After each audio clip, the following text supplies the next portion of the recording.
Hola a todos, mi nombre es Ivana Seya, soy staff de ultrasonido y miembro del grupo de miocardiopatías. Les voy a hablar sobre miotomía septal en miocardiopatía hipertrófica, a quién y qué resultados esperar.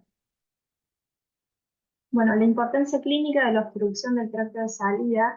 del ventrículo izquierdo en la miocardiopatía hipertrófica radica en que brinda información pronóstica en estos pacientes de progresión e insuficiencia cardíaca, clase funcional 1-2 a clase funcional 3, con una tasa anual de un 3% en comparación con aquellos pacientes que presentan miocardiopatía hipertrófica no obstructiva, que es un 30% de la población, en relación a un 70% de la población que presenta algún tipo de obstrucción en reposo o con maniobras de provocación. ¿Cómo lo valoramos? Con el ecocardiograma, donde diagnosticamos los diferentes fenotipos de miocardiopatía hipertrófica, apical, concéntrica, medio ventricular, asimétrica septal, cuantificamos el máximo espesor parietal, la función sistólica del ventrículo izquierdo, la función diastólica a través de los patrones de llenado mitral, las velocidades de Doppler tisular, la relación prima, estimamos las presiones de llenado del ventrículo izquierdo, las presiones pulmonares, el volumen de la aurícula izquierda y la importancia de valorar el mecanismo de obstrucción en la miocardiopatía hipertrófica a través del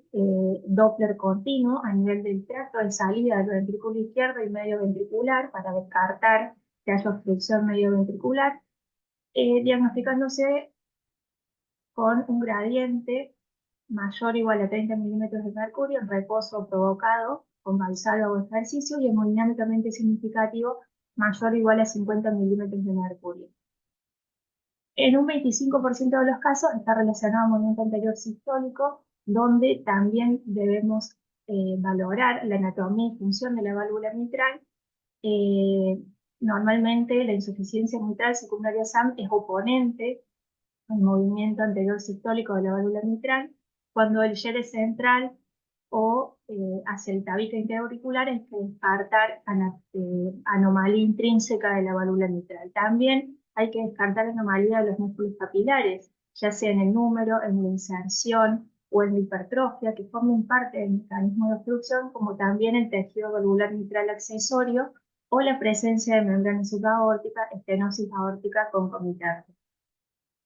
¿Qué nos dicen las guías? Tanto las guías europeas como las guías americanas recomiendan que la terapia de reducción septal debe ser realizada por operadores experimentados que trabajen como parte de un equipo multidisciplinario experto en el manejo de miocardiopatías.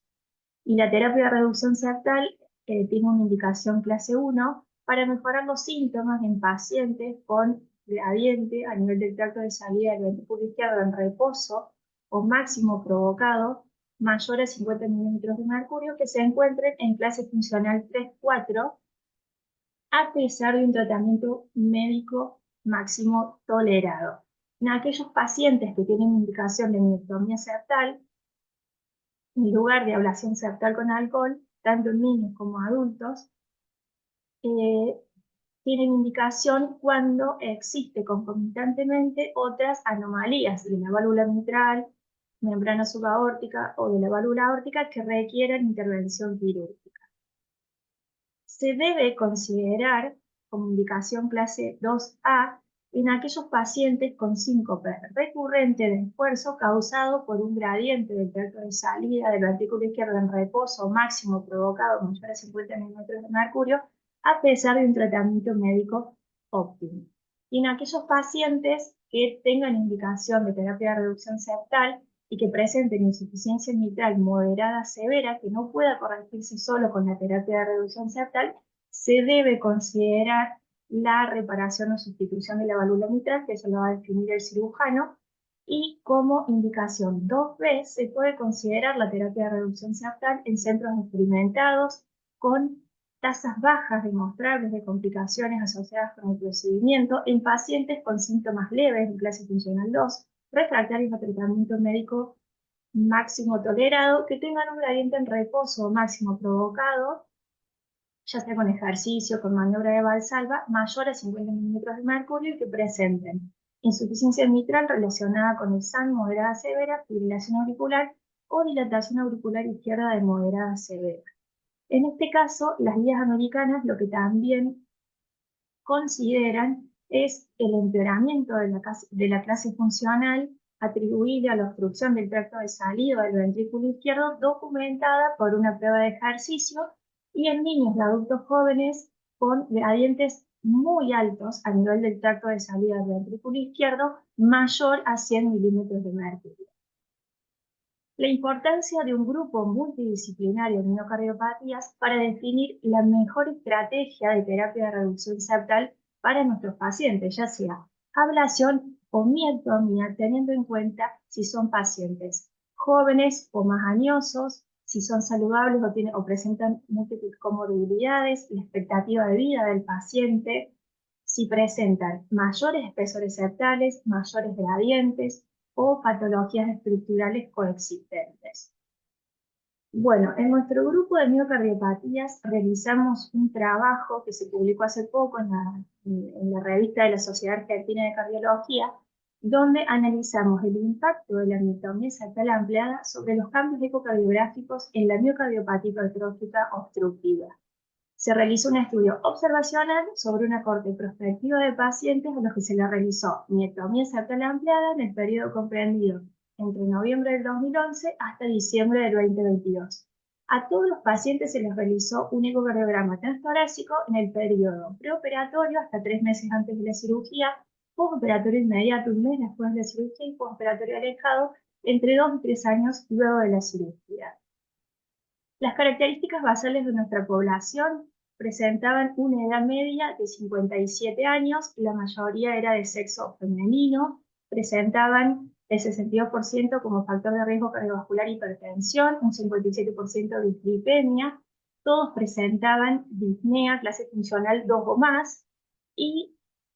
13 pacientes presentaron síncope, 17 pacientes angina, 19 pacientes enfermedad coronaria asociada. La mayoría de nuestros pacientes recibía tratamiento con beta bloqueante, 2 pacientes con verapamilo, 6 pacientes presentaban ablación septal previa con alcohol y CDI previo en prevención primaria, 11 pacientes. En relación a las intervenciones, a todos los pacientes se les realizó miectomía septal ampliada y a 43 tratamiento concomitante del aparato valvular mitral. A 25 se les realizó aplicatura, 9 pacientes recibieron plástica de la válvula mitral, a 3 se les realizó reemplazo y resección de cuerdas a 14 pacientes y resección de músculo papilar a 8 pacientes. Otras intervenciones que se realizaron fue reemplazo de la válvula aórtica a 3 pacientes, bypass coronario a 19 y cirugía de MACE a 17 pacientes. Como complicaciones, todos los pacientes quedaron con bloqueo completo de rama izquierda, se les implantó marcapasos a 7 pacientes, 5 de los cuales se les realizó miectomía septal aislada, 3 pacientes presentaron comunicación interventricular y mortalidad perioperatoria 30 días un paciente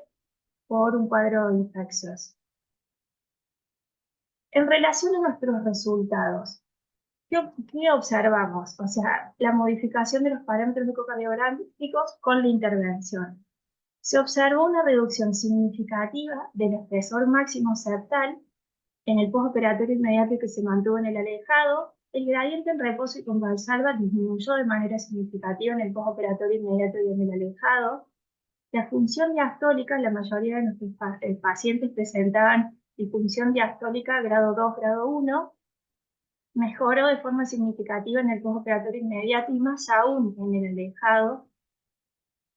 Se observó una reducción significativa de las presiones de llenado ventricular, como las presiones pulmonares en el postoperatorio inmediato y en el alejado, mejoría de la fracción de eyección, son pacientes que normalmente presentan fracciones de eyecciones supranormales, mejoró en el postoperatorio inmediato y se mantuvo en el alejado, como así también la mejoría de la insuficiencia mitral.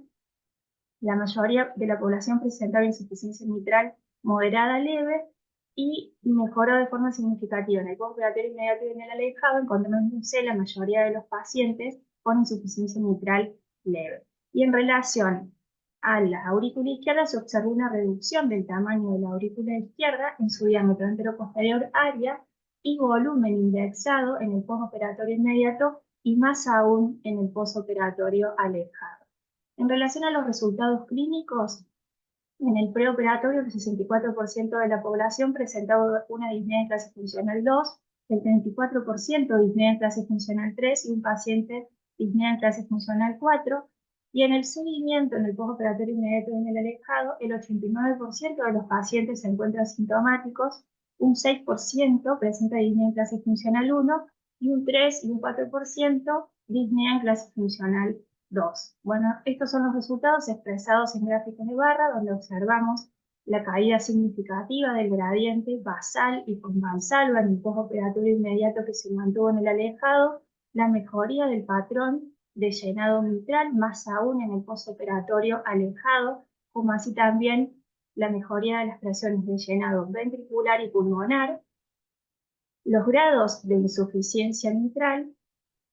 y el remodelado reverso de la aurícula izquierda, tanto en su diámetro anteroposterior, área, volumen indexado, más aún en el postoperatorio alejado y la mejoría de la fracción de eyección. Como conclusiones de nuestro trabajo, en esta corte de pacientes con miocardiopatía hipertrófica obstructiva sintomática refractaria a tratamiento médico óptimo, la realización de una miotomía septal ampliada se asoció a una mejoría significativa de la función diastólica del ventrículo izquierdo, reducción de las presiones de llenado